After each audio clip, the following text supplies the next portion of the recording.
atanjagala sajja nampunya ebigere ulira bwe bikyuma oba nzijja nkubire ku maiti apeddagala oluusi binaatereeramu sajja nga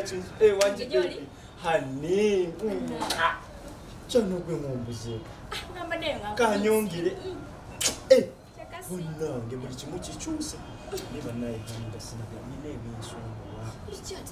nekizibu ngenda nentambula nempula nga ebigere byonna bisituyidde mpulira nga era nyamba bibyo bikwatuko omasajingemuko yamunengato obutakusongola aha kwata nkongere n'ekiralo kiwulira maama mpulira yambula mwengatte eyo isengalo mu makato awo mpulira bulungi kikyate ng'okyusiza fesi waliwo obuzibu eitsoke ogwo gwe mukwano